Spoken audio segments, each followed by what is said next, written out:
Hazreti İsa bu sözlerini etip boğandan keyin Galiliya ülkesinden ayrılıp Yahudiya ülkesini besip ötüp Yordan deryasının o qetidiki rayonlarga bordi. Zor bir top odam uningga egishib kelgan edi. Hazreti İsa ularning orasidagi kasallarni shu yerdala saqaytdi.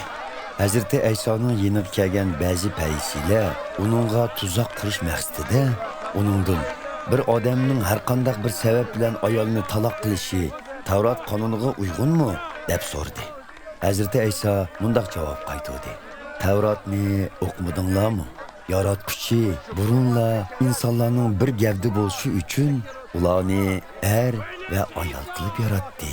Ve bir odamning ota-onasidan ayrilib, ayoli bilan birlashib bir tan bo'lishi ana shu sababdandir, dedi. Shundoq ekan, er ayol amdi ikki tan emas, bir tandir. Shuning uchun Xudo qo'shganni inson ayirmasin. Parislar Hazreti İsa'dan undaqda Musa payg'ambar nima uchun Tavrat qonunida erlarning o'z ayollariga bir parcha taloq xatni beribla ularni taloq qilib bo'ldiganligini aytdi deb so'rashdi. Hazrati İsa ularga tarsolinglardan Musa payg'ambar ayollaringlarni taloq qilib ruxsat qilgan. Biroq olam oxirida bo'lganda bundaq emas edi. Bilib qo'yinglarki, ayolni jinsiy axloqsizlikdan boshqa biror sabab bilan taloq qilib, boshqa birini amriga olgan kishi zina qilgan bo'ladi.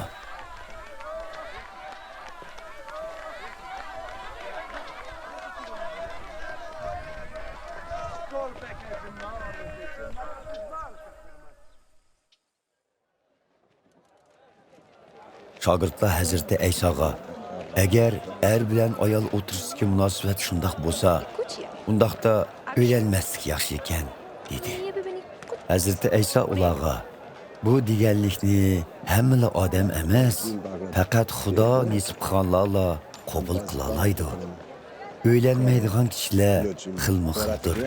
Ba'zilar tug'ma jinsiy iqtidori ojizlar, ba'zilar boshqalar tarafidan oqti qilinganlar, ya'ni ba'zilar Erishning podshohligi uchun o'ylanishdan voz kechganlardir. Bu deganlikni qabul qila oladiganlar qabul qilsin, dedi. Qo'lini tekkizib baxtlisin deb ishlar kichik bolalarni Hazreti İsa'ning oldiga elib keldi. Biroq shogirdlar ularni aybladi.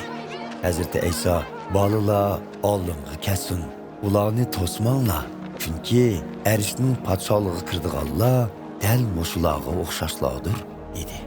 Hazreti İsa qo'llarini ularga tekkizib baxt tilgandan keyin bu yerdan ayrildi.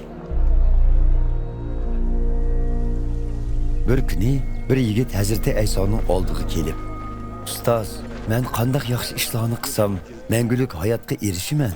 deb so'radi. Hazreti İsa uningga, "Yaxshilik to'g'risida nemishqa mendan so'raysiz? Yaxshi bo'lg'uchidan faqat birila bor. Mangulik hayotga erishmoqchi bo'lsangiz, uning amrlarini ado qiling", dedi. "Qaysi amrlarni deysiz?" deb so'radi hilqi yigit.